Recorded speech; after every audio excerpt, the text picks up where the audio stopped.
Anger is a very useful emotion that you need to learn to understand and express properly. Don't kill the dog inside you, you know? Just chain him up. Release him when you need him, because you need to be kept safe. What's up, party people? My name is Bella. Thank you for coming and hanging out with me for a little bit. I really didn't think that I was going to be making this video, but here we are.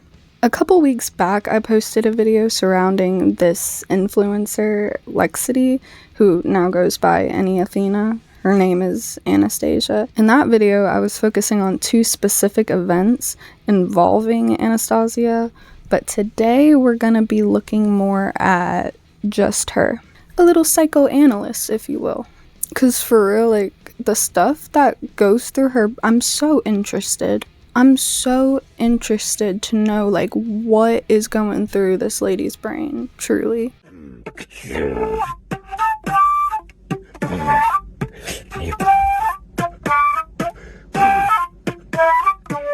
So yeah, firstly, a little bit of background about our girl Anastasia, aka Lexity, aka Anyathena. She is an Instagram and TikTok influencer who recently started up on Twitch. My cat's over here. She's over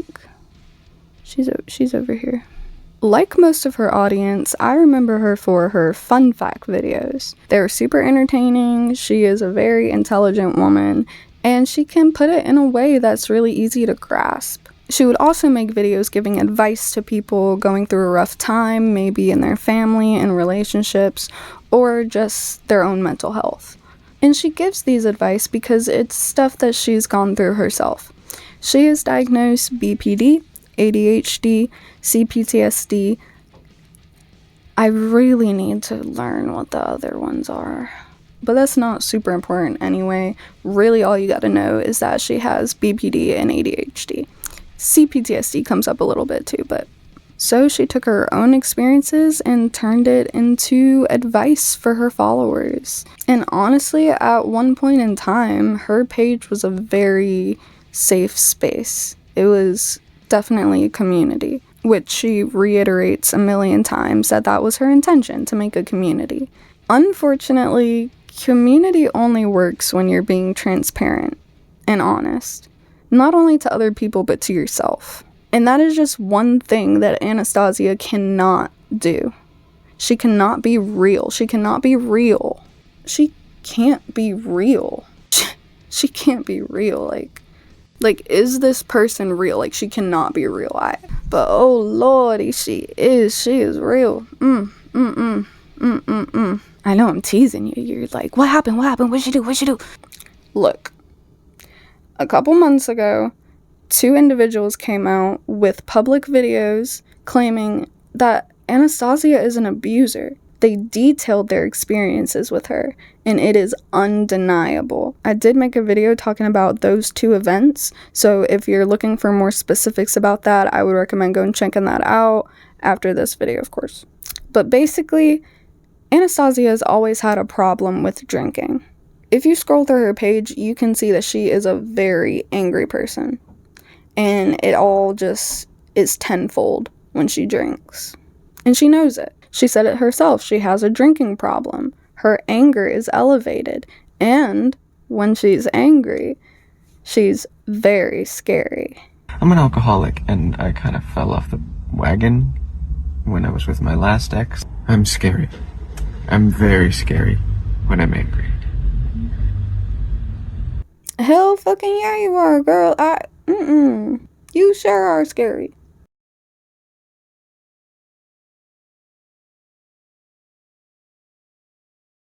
And that was the whole situation with Marcella, who, by the way, I've been chatting with every once in a while, and she's just so sweet. She's so sweet. She's so funny. I love her to death. I swear to God. Oh my God. And with the other individual, Marcy, Anastasia sexually assaulted her. So that's where I kind of began. That was the first, like, what the hell is going on thing that I saw. But a lot of other people have been saying that there is so much more going on. Other people have posted videos about that. Actually, a YouTuber named Goddammit Malcolm covered the situation on one of his live streams. And his introduction was my video, which of course was very disorganized, but, you know, he figured it out. Also, he psychoanalyzed me so hard, I was, like, violated. But, like, he wasn't wrong. Not wrong. He really clocked me there. He really did. Anyway, he's a silly, goofy guy, but him and his friend talk some more about the situation and some more details about crazy stuff that Anastasia has done. So I also recommend that you go and check that video out. I'm not going to really go into her history, but I am going to be looking at a bunch of reels that she has posted within the last few months. And like so many other people have said, it is insane to see the train wreck happening right in front of you, live time. Truly, my biggest wish in life is to just understand what is going through her head.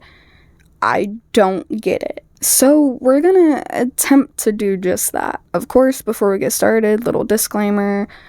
Of course, I'm not authorized to diagnose anybody or give medical or mental advice, but I do have the right to speculate and give advice based on my own personal experiences. If you do not agree with anything that I said, please let me know, and please let me know why. I would love to know, and I'm not opposed to changing my opinions. Alrighty, let's jump in. Hey, Sweepy, so I am fine. I am getting taken care of. Check out this outfit. Look, got the big spiky scary boots on, spiked cuff, spiked collar. I'm hanging out, working on my van. I am hanging out with the person who's taking very good care of me, and they're letting me ship things to their house, which is something that I needed to do anyways, because most of the things that I need for my van, not most of the things, but some of the things I need for my van are kind of specialty things that I can't really find where I am. So, I'm going to be hanging out here for a little while. They're lovely. Their name's Marcella, and I really like them. So, hope you're having a good day. This is a pretty old video. This is actually when she was living with Marcella, and she's saying, I'm taken care of, I'm all good, and this is why this is this beautiful person who's helping me. And if you don't know, just a couple days later, she would get hella drunk and verbally abuse our girl, Marcella, which led to a breakup, which led to crazy shit. Sweetie. So my main experience in the dating world is that people will assume I'm their abusive ex and then push me away constantly because of it. And I'm nothing like that person, but when they push me away enough, I eventually get upset, which I told them would happen because I have CPTSD and BPD. And one of my main triggers is people pushing me away because I have abandonment issues. God damn. And I tell them that. And that's not an excuse for me overreacting. It's still my responsibility to be clear with my boundaries and leave before I get to the point of overreacting, right? And I don't ever do that. I'm just too compassionate, and I stay to the point where I blow up, even though I know it's going to happen and I warn them that it's going to happen. And when I do blow up, they blame me entirely and forget that I'm overreacting, not reacting. I'm reacting to something, okay? I might have an unreasonable reaction that isn't okay to do, but it is a reaction to something that you did. You stepped all over my boundaries. I told you that if you kept pushing me away, I was going to react this way. I know what my triggers are, and you entirely ignored that because you assumed I was your abusive ex. And maybe the problem with your abusive ex wasn't that you got overcommitted to someone. It's that you got overcommitted to a person who was going to treat you like get committed to someone or don't be with me. I want a life partner, not a romantic partner, not a fuck buddy. And if we're going to be friends, I want you to be clear about that. And if we're going to be nothing, please be clear about that. Like, if you want to be in a relationship with me, you need to want a life partner, someone who you are willing to share every single aspect of your life with. You have too much compassion to leave. You have too much compassion to save this poor girl from you abusing her. That's what you're saying here. That's exactly what you're saying. It's hypocrisy. It's delusion. I don't get it. You say, and it is your responsibility to leave before things get too escalated because you know that you're going to react that way. Like you said. But you just care so much, feel so strongly that you're not gonna leave. You're just gonna keep doing it. That's what compassion is to you. Because it's not to me. Having BPD does not allow you to just react whatever way you want. The same reason you get locked up if you kill somebody, even if you're mentally insane, it's definitely harder to control your emotions. Sometimes impossible. But your responsibility is to learn how to cope with that and not make it other people's problem. Baby girl was trying to help you out. You started drinking, even though we all know you shouldn't. You started drinking, you started yelling, and you're the one who left the apartments. You did that. But of course she's gonna try to blame Marcella and say that Marcella was trying to convince her to drink, which obviously not. But that doesn't make too much sense, so now we're gonna say, I can't help it, I have BPD. But it is a reaction to something that you did. You stepped all over my boundaries. I told Like, girl, what even are you speaking? Do you know what you're saying? It hurts. Like, it hurts. Ah, yes, of course. This person needs to change their entire brain, the way that they cope, the way that they think, all the trauma that they've been through, so that they can align and help me. Don't you ever think it might be a little bit difficult for her to do that, to drop her walls and let you in when you literally don't know each other? You just met. This is a relationship that lasted 4 days. Girl, she wasn't assuming anything. She has trauma. So do you. You should know. You put walls up to protect yourself because you've gone through it, so you don't want to go through it again. It's not really a conscious thing either. It's not something that you can just turn on and off. Her boundaries are don't push me away. Her boundaries are do what I want you to. Her boundaries are I'm going to get mad, but you can't be upset about that. Yeah, so that's what she said about that. Hey, Sweet Pea, I have borderline personality disorder, and it's truly remarkable to me how little sympathy the symptoms of borderline personality disorder get. Like, rage is one of my symptoms, and I understand that it is entirely my fault when I express my anger in an unacceptable way, and I need to work harder to control my triggers, but part of that is putting myself in an environment where people are willing to work with me. I don't necessarily blame those people, but I do understand when people are bad for me, and they are bad for me sometimes. I'm not imagining my mental disorder, and I'm not imagining my triggers, and if you're not willing to work with my triggers, you can't be in my life, and that is a part of having sympathy for people who have mental disorders, specifically PTSD and BPD. That's what it means. And if you can't or aren't willing to deal with rage and someone's triggers, then don't be around someone who has BPD. Please, like, that's exactly what it means. And it is entirely our fault when we express our rage in an unhealthy way, but that's what the disorder means. I don't know what you expect from someone who says that they have BPD other than occasional extreme emotional episodes. That's what it means. I'm sorry if I hurt you. I'm sorry if I scared you. I have BPD. I'm sorry. I'm working on it. I love you. She's saying the right words, but the chapter's not even in the book. I don't know. So yeah, she is BPD. You can't be mad at her for being mad. So you understand that other people are just bad for you sometimes. Why can't you understand that you're bad for people?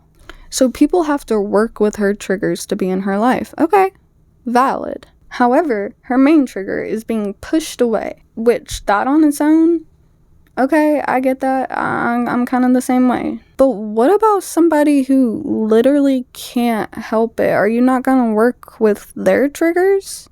They have to work with you, but are you going to work with them? Because you haven't seen it, have not seen it once.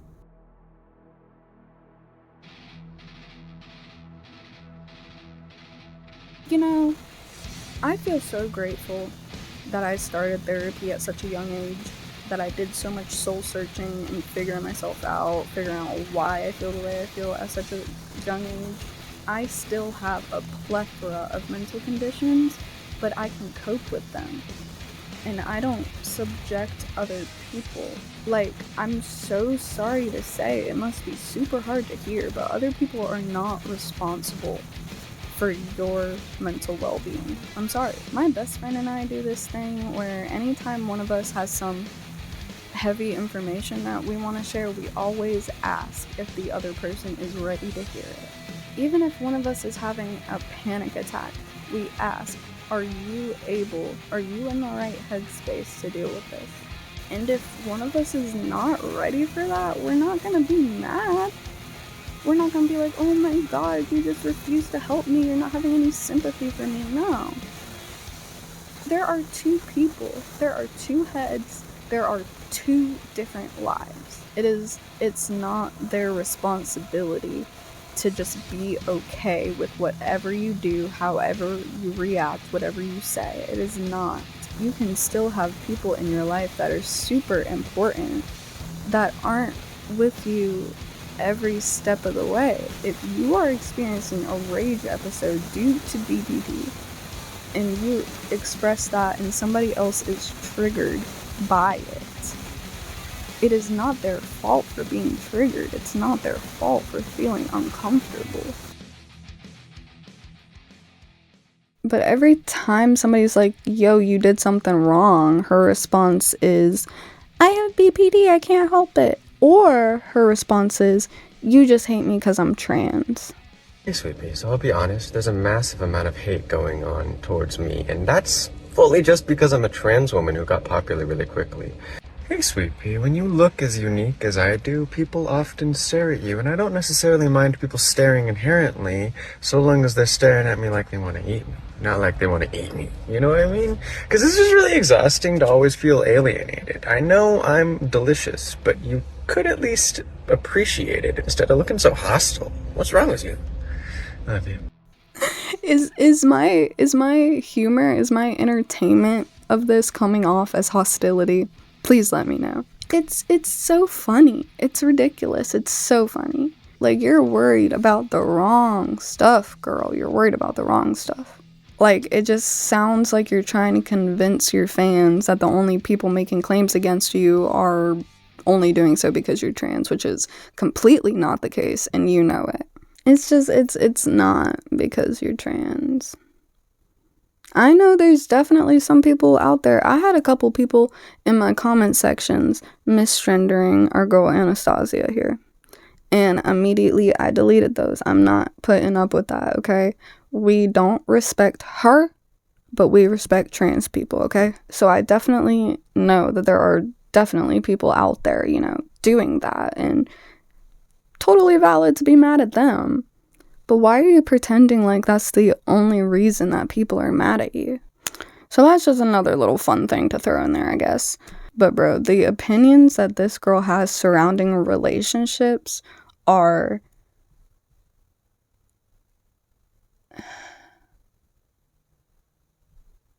It does make me mad. It does make me mad because people are going to look at it and think that it's okay. And it's not okay. Let's look at it. Hey, Sweet Pea, so I've encountered a lot of people who think that they're not ready to be in a relationship because they're not mentally healthy enough or something. And I don't know if that's the best way to take care of your mental health. Like, part of being a human is finding intimate relationships. And part of getting your needs met is engaging in those intimate relationships. And isolating yourself is probably not the best way to take care of your mental needs. And yeah, you might end up hurting your intimate partner. But they're probably going to hurt you too because they're a flawed person, just like you are. And that's life. You hurt people and then you learn from your mistakes. And isolating yourself from that very intrinsic part of the human experience isn't going to do you any favors. I certainly don't think. I don't know, though. I love you. So let's just throw asexual people out the window, I guess. Because intimacy is a human need, which it is, technically, you know. Logistically, scientifically, or whatever. But not everybody has that. We know that. But anyway, she's saying intimacy is a part of being human. It's needed. It's needed to heal, to grow, whatever. So if you're not ready for a relationship, do it anyway. You have rage problems and you can't help but just split on your girlfriend and abuse them. Better than being single. Oh, and let me guess. When that girl is getting abused, it's her fault for not helping, for not dealing with the person's problems. What? Yes, we are all flawed, but thank God not in the same way as you. In your instance here, you hurt somebody by being abusive, and they hurt you by calling you out on it? Cause we're all flawed. We're all flawed. You hurt people and then you learn from your mistakes. Typically that's what happens. Typically. You're not typical. Not typical. I don't know, though. I love you. Yeah, you don't know, so stop posting shit like that.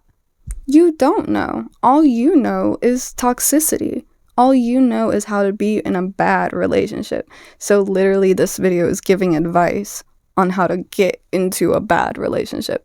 That's what it is. Sometimes people tell me I just need to be single for a little while because no partner has ever been willing to make me feel stable. And you know what? No, I don't. I need to find a partner who is willing to make me feel stable. The problem is I keep running into people who need a romantic relationship because most humans need a romantic partner, but are unwilling to accept that they need that. So they keep being in relationships with people like me who want a life partner, but they're unwilling to actually commit their life to me because they overcommitted their life to someone who treated them like shit. And now they assume everyone is like that. The problem is that person wasn't willing to commit their life to you. I want to commit my life to someone who is willing to commit their life to me. And if you don't want that, stay away from me, okay? And I don't need to stay single. I need one person who is willing to try that with me the way my exes say they tried it with their ex. Why do I get the short straw? Why am I the one person who doesn't ever get anyone who is willing to try? Like, you tried with the person who treated you like crap. Why won't you try with me when I'm so willing to try and improve myself? Once again, her just being very unaware that what she's asking for is what people are giving her. If you don't know, this video was taken like directly after the breakup, right after the narcissist ex post, which I showed a little while ago. She's so angry. She's so mad. She's just sitting in her van. She's drunk and she's pissed. And she's just yelling at her phone, just spewing all of this crazy ideology at her fans and manipulating them. She is convinced that she needs somebody. She needs to be in a relationship with somebody that is going to treat her like there's nothing wrong with her. I don't know. To help her through it. And there are people who have done that. Number one, Marcella. She tried hard as hell. You know what? As a part of her audience and all of her other audience members, we have tried so hard to help this girl, to get her to realize what she does need to do, the bad things that she's doing, all of it. Trying so hard. And she's asking for it. She's asking, please, please, please help me, please help me. That's the most aggravating part of it. But here we go with the hypocrisy, because of course she posts this video not soon after. Hey, Sweet Pea, you're not actually obligated to take care of anyone but yourself. You don't need to save the entire world, and not doing enough good things will never make you a bad person. That's not the way it works. And frankly, you know that's not how it works if you think about anyone else but yourself. Have you ever thought, wow, that person's a really terrible person because they don't save enough people? That's not the way it works. The only thing you're obligated to do is not harm people. As long as you're going about your days, having a net neutral impact on the universe, you're doing amazing. That's not even that easy to do. And as long as you can do that, you're doing fantastic. You beautiful, beautiful thing. And for that matter, you're not obligated to hide your discomfort just because other people empathizing with your uncomfortable emotions makes them uncomfortable. That's what empathy is for. And if you're that uncomfortable, they should be uncomfortable because your discomfort needs to be addressed in some way. You're not going to get any emotional support unless you let people know that you're feeling uncomfortable. And it is not your obligation to hide that. It is other people's obligation to deal with the empathy that they are feeling if they do not have the space for it. I love you, but you should exist as a human, you beautiful thing. That's the first time I watched that all the way through. What? I found the chapter, but now I don't know what book it goes to. So really, if you're keeping up here, what she's saying is that she has the right to not allow people in her life.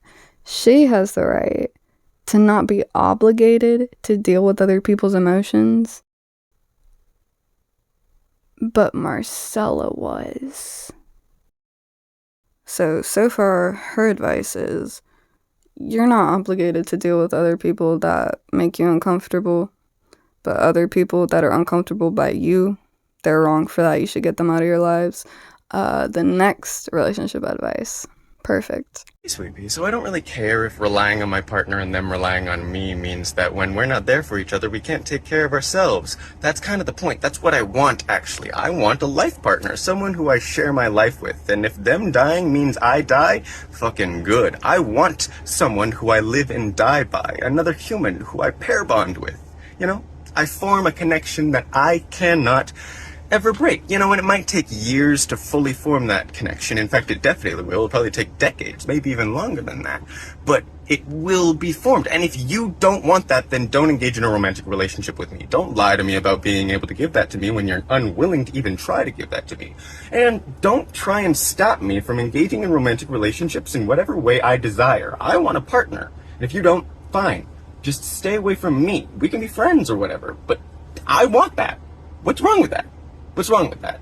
Are you gonna try and stop me? Are you threatening?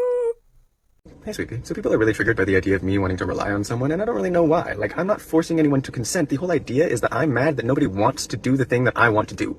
I want to find somebody who wants the same thing that I want, so we can try and build a connection together that's so strong neither of us can break it, because we've entangled our lives in such a way that we can't separate them from each other, right? We rely on each other, and when one of us dies, the other one will soon follow, because we don't really know how to take care of ourselves emotionally or physically without the other one. But that's okay, because a human is a very valuable thing, and I am very happy to dedicate my life to a good one.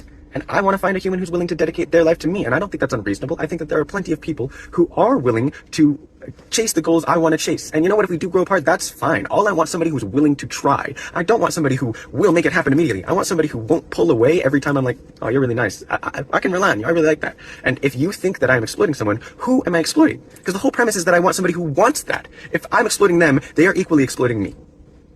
I love you.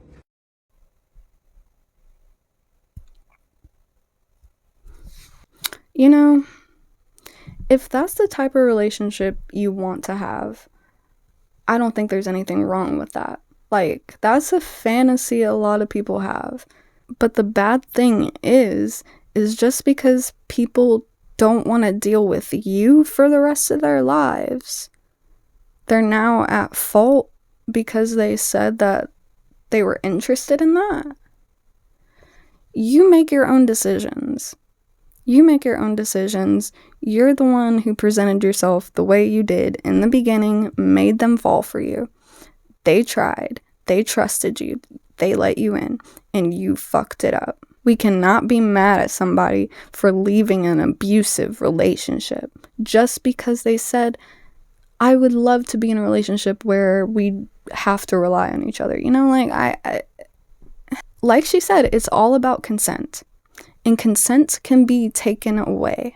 That's one thing I think that she doesn't realize. Consent can be taken away. You can say yes to something, and then if you feel uncomfortable midway through, you can say, never mind, want to stop. If you're in a relationship and you started it with the intention of, relying on each other for the rest of your lives, but then a month in, or in this case, a couple days in, you start showing your real colors, they are entitled to leave. They do not have to stay with you and endure hell and trauma and being screamed at in their own triggers. But of course, people can do that unless they're in a relationship with her. And she's so mad about these people saying that she needs to, not be in relationships at the moment and just focus on herself. She's like, no, I need somebody. Your energy is targeted somewhere it shouldn't be. God. Your energy is targeted on lecturing other people so that their views line up with yours. Maybe if you put some energy into some soul searching and taking a step back when you feel like that, and actually taking responsibility for your actions, maybe if you put some energy towards that, then we could get somewhere. If you had a healthy idea of what a relationship is, then I don't think people would be mad at you for wanting to be in a relationship. And you're just choosing which comments to look at, which arguments to rebuttal, and not looking at all of the other evidence. You're only looking for the things that you can prove wrong. Hey, sweet pea, I don't do well alone. I'm the kind of person who really needs another person in my life. And when I'm feeling very lonely, oftentimes people tell me that the right person will come along and sweep me off my feet. But they also tell everyone else that. And the problem with that is that if everyone's waiting for the right person to come along and sweep them off their feet, who's actually going to put in the energy to sweep anyone off their feet? Like, maybe if you looked a little bit, you could find it. And maybe if you tried a little bit, you could actually even build it. Did you ever think about that? Maybe love is not something that just happens to you. It's something that you make. I love you. Love is something that you make. Okay. Well, if a couple of the ingredients are manipulation and abuse, it is going to be real hard to find enough to mix in with that overshadows it. I don't know. I wouldn't be able to make love out of that. So yeah, that's what her idea of a relationship is. Her ideal relationship. The past couple weeks, she hasn't posted a whole lot, and it's all been pretty chill. Like, she is trying hard to make it seem like nothing happened. She's back to posting some fun fact videos, which are interesting. There was one that I saw, and I was like, is she trying to, like, take advice from this tree? Look. Hey, sweet pea. So this is a redwood, a coastal redwood. It's the tallest tree in the world. They grow to be 350 feet tall, or taller. 380 feet tall is the tallest one, and they're beautiful trees. They need fire in order to sprout because their cones won't open unless they're heated to an appropriately high temperature. So if you have a redwood cone and you want to sprout it, you're going to need to heat it in an oven to get the seeds out. And this bark is incredibly fire resistant because they live for a very long time, and they live in these dense forests where they have to resist fires, especially since their cones need fire to sprout at all, right? And the reason their cones need fire to sprout is because they live in such dense forests and they're such large trees that they need to have a head start in order for it to be advantageous for them to start growing at all. Like, if they just start growing when other plants already have a head start, they're just going to get choked out and not really be alive, you know? So they wait for a fire, and then when everything's been burnt out and the soil's nice and lush and fertile with all the ashes from all the plants, they sprout and take advantage of that beautiful, fresh environment. I love you. Sometimes disaster is an opportunity. I don't know, I feel like that last bit really resonates with her. Other people have to be pushed down and destroyed in order for you to flourish. Take advantage of all the pain that everybody else has gone through and build yourself up. I don't know if that was purposeful for her, but it's a great analogy, it really is. And this isn't the only thing that's kind of made me think she has a giant ego. She has this, like, God complex. And a lot of times she kind of covers it up by saying that she's a trans woman and it's just her femininity. Like, take a look at this. Hey, sweet pea, you know what I've realized gives me the most roided out gender euphoria possible? Wearing cute little pink outfits and giving hypermasculine men authoritative orders about the construction materials I need for a project I'm doing. It's like peak everything gender, you know? I'm everything. And on top of that, I think I just like making strong men do things for me. It's fun. See, if I had posted that would be silly, quirky, perfect. In this situation, with all the stuff that she has done, how we know she is as a person, dog. That's not being a woman, that's being in control. You like being in control. Which we know because, you know, you're a mommy dom. And she does not let us forget that. Hey, sweet pea, can I tell you a secret? You're amazing, you're valuable, and there's nothing that you could ever do that would make you irredeemable in my eyes. You're fantastic, and there's always a place for you in this world if you want to make it, yeah? I might be mad at you if you make mistakes, and I might want you to grow, but I want you to grow, and I want to help you become the person that you deserve to be, the person that the world deserves to have in it, the best version of you, because that's the amazing, beautiful person you deserve to be, and I know you want to be that person. And I know I want to be that person, and I think that it would be lovely if we could help each other, actually. It's difficult, and it's a long, hard road, and both of us are going to make really big mistakes. We're both going to hurt a lot of people. I'm so sorry. I'm so sorry. And I forgive you, and I will continue to forgive you as long as you try and grow. I love you. I love you more than anything. All of you. Humans are the most beautiful thing in the world, and there is nothing that you could ever do that would take that away from you. You're a beautiful, valuable thing. Unchangeably so. And I love you. There was a comment under that video that I love. It said, you can't mommy dom your way out of this one. Like, no, girlie, you can't.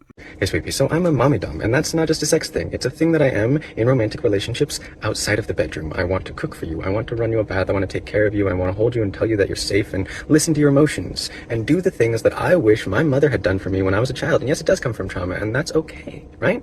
Everything comes from trauma. Trauma shapes us, and just because you can say, oh, you have mommy issues, yes, I do, and I handle them very well, I give consenting adults a comforting, welcoming space where they can be emotionally vulnerable and feel taken care of, so I can experience vicariously the childhood I never got. What's bad about that? And if you think being a mommy dom is just a sex thing, you know nothing about BDSM culture. It is so much more than just a sex thing. It is a sex thing, though. You know, it is really hard to feel safe when the person who's supposed to be making you feel safe is the one drinking and yelling at you and sexually abusing people. It's really hard to feel safe when you don't feel comfortable expressing your boundaries because your boundaries are crossing theirs. I would go as far to say you're not a mommy dom. I'd go as far to say you're simply an abuser. And that probably comes from trauma. But she has the intention. She has the intention to be that person, right? Hey, Sweet Pea, I know it's really difficult sometimes, but having good intentions isn't actually enough. The world is a very complicated place, and your actions need to have positive consequences for them to be good actions. You can't just intend the best of things and be a good person. That's not the way it works. In fact, some of the worst things have been done with good intentions. I would say everything is done with good intentions. Some people are just very confused about how to do any good in the world, or they don't even consider the consequences, but they still have good intentions, because intentions are only present in the mind. They're not actually related to consequences or anyone else's experience but your own. You can just make them up, and they don't really relate to any consequential thing in reality. Yeah, does that make any sense? And as difficult as it is, you have to give trust in order to get trust, because most people hurt people because they lack the trust to believe that they'll get their needs met without being duplicitous in some way. So they're duplicitous to get their needs met, and you need to trust in order to escape that cycle of hurting people. Does that make sense? I hope it does. I really love you. You're so strong. Okay. I found the book that the chapter goes to, but turns out all the other pages are ripped out. Like, how do you not hear yourself? How? It's so close to making sense. She's quite aware of, like, what's going on in her head, what her feelings are, but it's just so misguided. The word that she uses there, decepulous, means deceitful. So she's saying some people lack the trust to believe that they'll be good in their relationship unless they do something deceitful. Yeah, that is shit that happens. But girl, you're talking about yourself. That video was all over the place. I don't even what?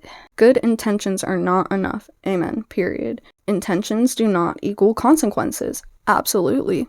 Period. So how exactly did we get from good intentions into people not trusting each other in relationships? It's because she's talking about herself. It's because she's projecting. So she's specifically talking about good intentions within relationships, surrounding people who have both gone through a lot of stuff and have trouble trusting. So her lesson, her moral is you need to be able to trust to be able to stop hurting people. This girl has a degree in manipulation and hypocrisy. It's crazy. You're giving yourself perfect advice. Why the fuck won't you take it? Now, like I said, I'm not diagnosing her, but it is just so obvious how she thinks that she has all of these rights, this authority that other people do not have, that other people have to submit to. And from experience and also a lot of research and also a lot of talking to my therapist and psychiatrist, that sounds like narcissism. Being completely unable to see your faults or seeing your faults and then trying to manipulate it, twist it on the other person. She can't for a second look at the world from somebody else's eyes. It's only hers. And other people's emotions don't matter if they're conflicting with our girl. But she has claimed that she is not a narcissist. Let's see why. Hey, Sweet Pea, so the people who admit they've done things wrong aren't narcissists. And if you only accept people into your life if they've never done anything wrong, you're only ever going to be around narcissists. Nobody's perfect, and you really should not trust anyone who claims to be. It's not good. I love you. Let me tell y'all a little story. My father, I don't talk to him, so I don't know exactly what his diagnoses are, but from my mom and me, my siblings, and his family that I have talked to, blatant narcissism. My mom found out that she was pregnant after they had already broken up. So when I was born, my father came down to the hospital to look at my nipples to see if they were on the side like all of his other kids. After that, he dipped. He didn't sign my birth certificate or nothing. I saw him maybe 3 times until the time I was 6 years old. So I saw him when I was 6. I saw him again when I was 12. He told me he would call me and hang out. Never did. And I did not hear from him again until I turned 18 and reached out to him. I had tried texting him before and he never replied. So I called him up. And he answered. He said, "Hello, who is this?" I said, "It's Bella." He said, "Oh my God." He started like fake crying. He was like being all weird and shit. And I just asked him why.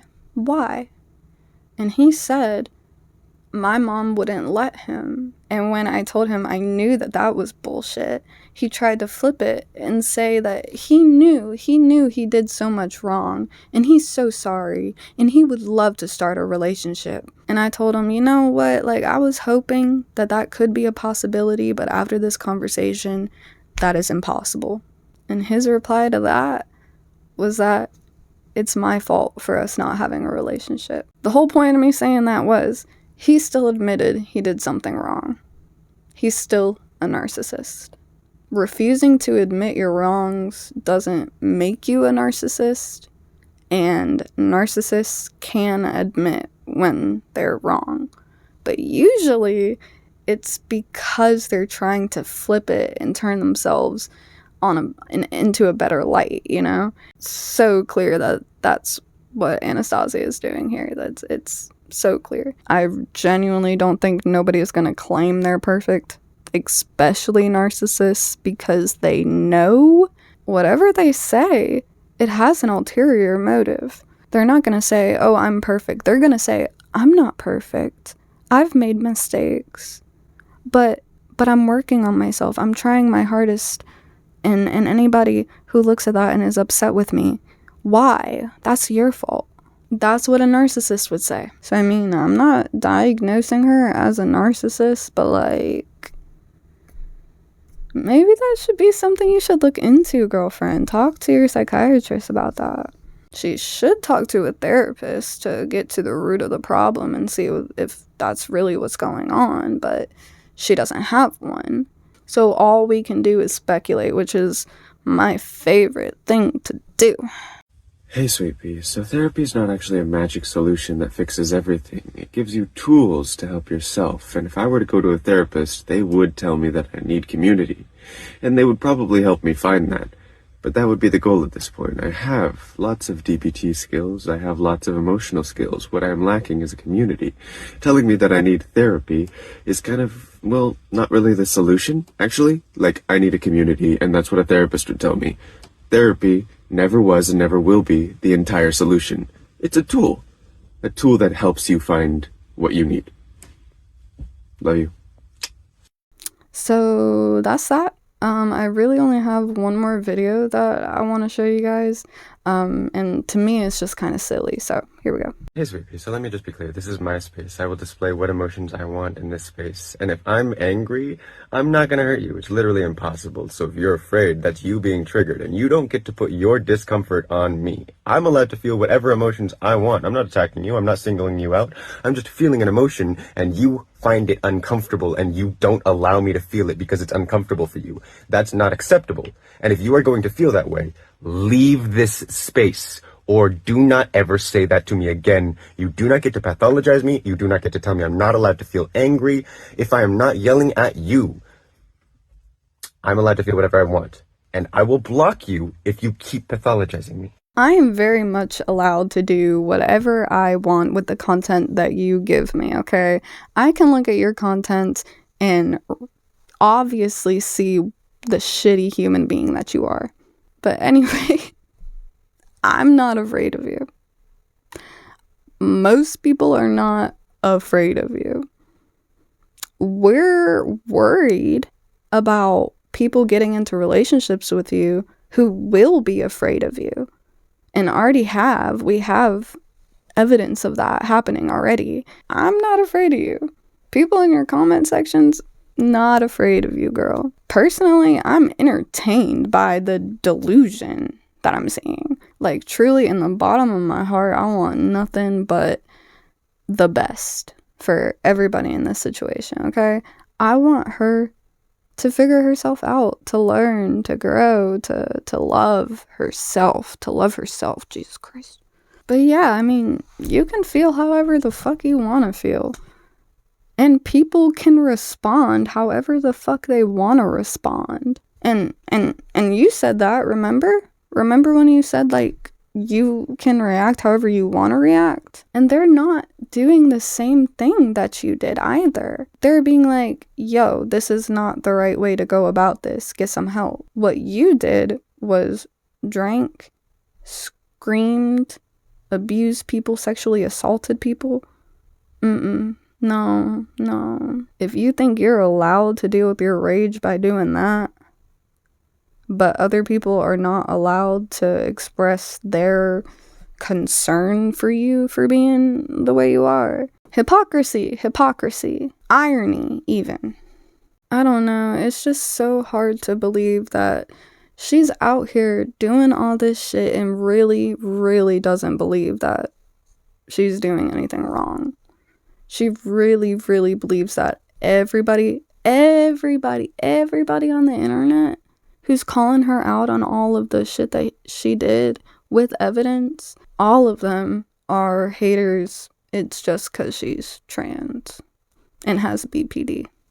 Girl, you are exactly the reason that there is such a stigma around BPD.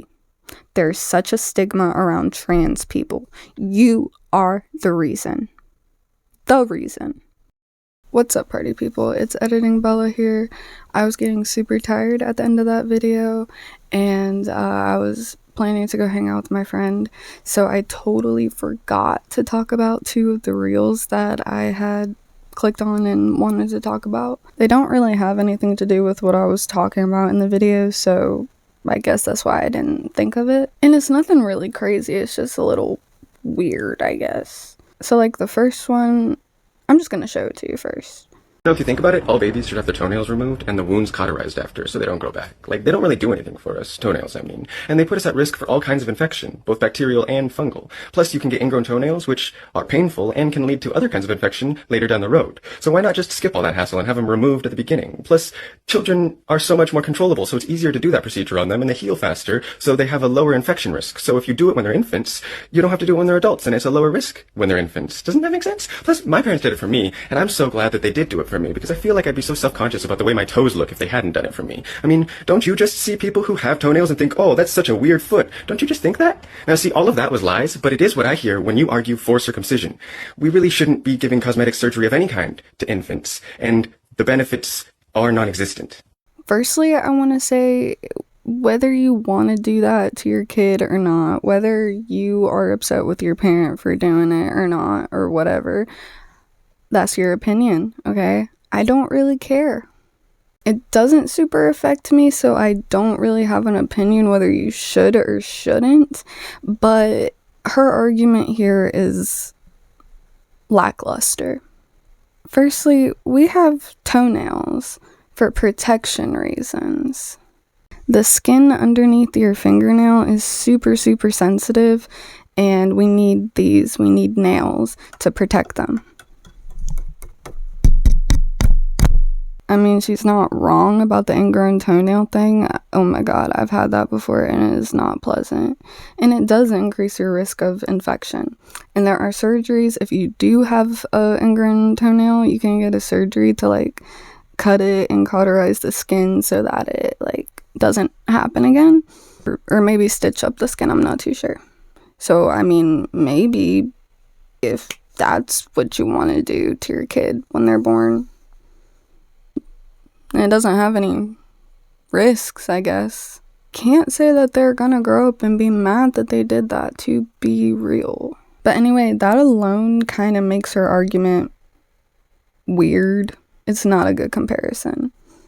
But I did some research into the pros and cons of being cut and uncut, and I wanted to share that with you guys.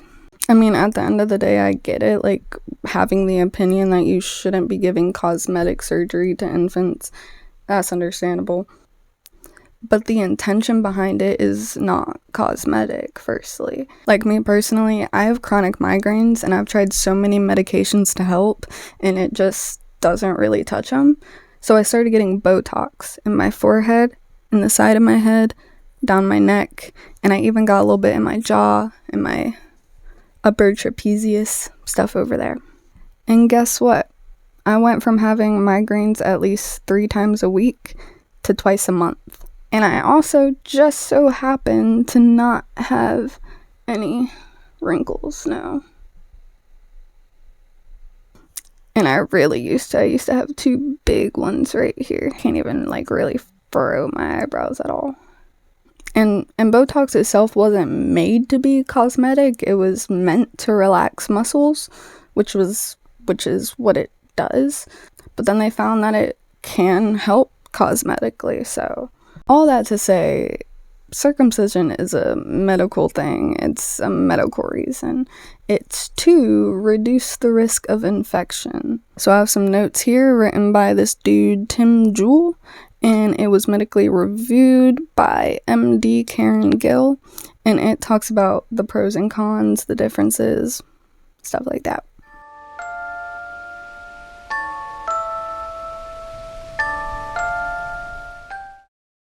So the first thing that they mention is size, actually. Firstly, it doesn't have any effect on size. Besides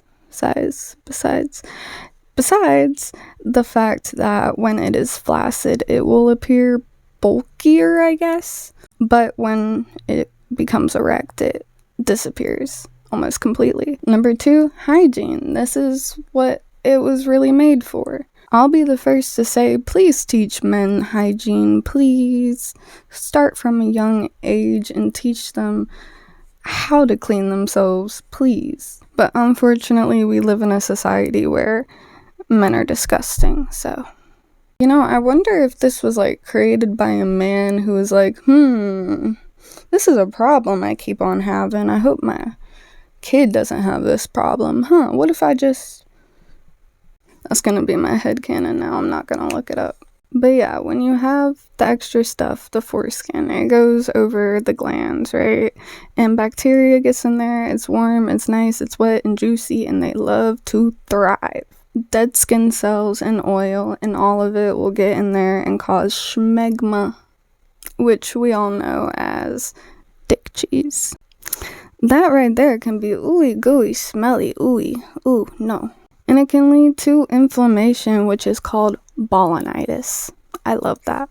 But inflammation is not good. It's not good. It's not funny, because the inflammation can make it almost impossible to retract the foreskin, which would increase the schmegma buildup, which will lead to infections. And that infection is phimosis.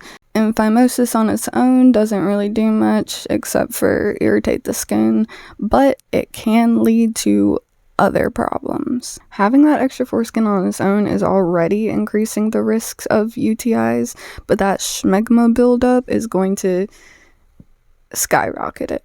And if left untreated, any one of those can lead to more invasive infections, leading to infertility, possibly cancer. But just like UTIs, the extra foreskin on its own is going to increase the risk of STIs. And I mean 50 to 60% higher risk of contracting HIV. 50 to 60% more likely to get HIV.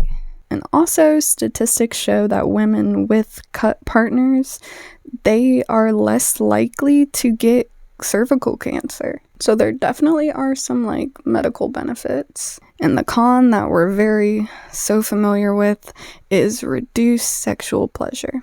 In 2016, a study was conducted and found that for uncircumcised penises, the foreskin was the most sensitive to touch. However, the study clarifies that this does not mean that the experience of pleasure is higher. And other studies have shown that both groups the glands was the most sensitive, meaning the head. And I want to point out that there is literally a 2% difference in that. Like 74% of cut men said the head was the most sensitive, and 72% of circumcised said the head was the most sensitive. A few years before that, in 2011, a study conducted showed that there was no direct link between being cut and sexual satisfaction. However, a lot of men have self-reported orgasm difficulties, which to me is like, you don't remember not being circumcised, so how do you know? How do you know? You're just guessing. Yeah. But it did say that the top of the tip of the penis was a lot more sensitive for circumcised men than uncut. And there is no evidence to prove that there are any differences between orgasms in any way. The next con would be lubrication. The foreskin provides a natural lubrication, and being cut, you may occasionally need some more lube. So really, other than the lubrication, there is nothing to suggest that anything negative is the outcome. But I totally understand, not wanting to perform surgery on a baby child, I got my ears pierced at like 6 months old, and I'm so pissed at my mom for doing that. But if you're going to present it to people so that they can make their decisions, at least get the facts right. There are benefits that are not cosmetic. Cosmetic just happens to be thrown in there sometimes. And the only real con is that you might need a little bit of So I'm totally not mad at her for having that opinion, or you for having that opinion, or anybody else, as long as they have all of the information and the correct information. So yeah, that's that one. This next one, again, I'm not really mad at it. It's just a little weird, I guess. Like, I think that she might be a little confused is all. And at the end of the day, I agree with her point, and I'm mad too, so let's look at it.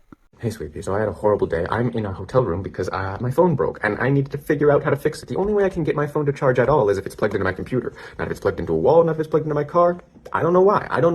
The only way I can get it to turn on if it's plugged into my computer, I figure the battery's dead. So I bought a phone trying to figure this out. It's not a great phone, but I needed a phone today because this is my job, right? And this phone is taking years to fucking start, and I have to agree to 7 contracts for a million different companies that I cannot opt out of, because what am I going to do? Not have a phone? I don't care who you are. In the world that we have built, you need a phone to exist. Now find me a phone where you don't have to agree to a million terms and conditions. It is not a fucking choice if you have no choice but to agree to it. What are you going to do? Not exist in the world in which you need a cell phone to exist in? No, you are not going to do that. You are going to agree to those terms and conditions regardless of what the fuck is in there. And now I have to agree to an arbitration agreement so that I can't even disagree with the terms and conditions that I was exploited into agreeing to? That's insane. And capitalism makes everything take way, way longer than it should, because they're trying to get my information and get me to agree to a million things and give them just a little bit more money. Her point I agree with, okay?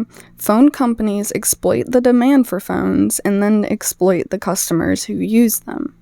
The terms and conditions are something that you have to agree to, and there are definitely some stuff in there that we would rather not agree to, but we don't have the choice because we need phones. But if we know that we have to agree to these terms and conditions, there is no opting out of it. In my opinion, what's really the point of even reading them? If you want to, that's your choice, absolutely, by all means. But my point is, setting up a phone really does not take that long a time if you're not, reading every word of the terms and conditions. Typically, that takes the least amount of time. So really, it's your choice that is taking so long because you are reading it, because you're choosing to. So just don't be mad that, it takes a long time to set up the phone because you're making it take a long time. There's definitely some policies in there that, make the privacy of the user's information a little questionable. But then there's other policies that ensure the safety from outside companies. Like at the moment, there's a whole process that the police department has to go through in order to access phone data. I actually did an essay on that a few months ago for one of my classes. There is a bill trying to be passed that would implement technology, making it so that police departments can access phones basically whenever they want to. But there are policies in place currently that are prohibiting that from happening. But also she's talking about capitalism and how, the phone companies just want her to spend a little bit more money, Accepting the terms and conditions isn't causing you to spend any more money. You spent money for the phone, for the payment plan, and absolutely phone companies design their phones to not be forever. And that's a part of capitalism for sure. But unfortunately, we live in a capitalist society. So these companies kind of have to do that to keep their businesses afloat. If you want to be mad at phone companies, by all means. Also be mad at car companies. Be mad at console manufacturers. If we're mad about the capitalism of it all, don't just, point to phone companies.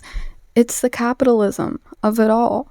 Absolutely, she can say, this is why I'm talking about this, why I'm mad at capitalism, it's because my phone, all this.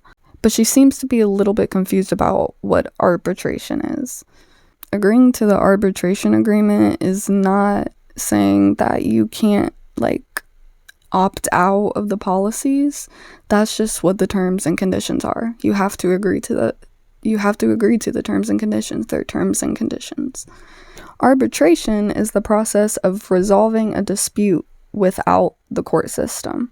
This is done by either a lawyer or a retired judge. And the reason that a lot of big companies have these agreements is so that it is confidential, so that the dispute does not become publicized. But yeah, the process requires both parties to agree on an arbitrator. In some circumstances, each party will choose a different arbitrator, and then those two people will agree on one final one.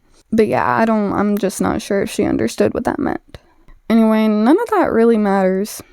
It doesn't matter. Alright, I hope that was enough to say on that. I am gonna smoke a bowl because I am stressed out. Let me know your opinions on the whole situation. That's all I really want to say. See ya. Okay, so that thing with Marcella was a few days ago. So I'm really glad that when I was having an obvious mental history piece when it comes to infectious diseases, viral infections, and she gave up. And did it ever occur to you that maybe I knew history piece? So sometimes people sexualize my rage, and I don't necessarily have a problem with people enjoying any and every aspect of it.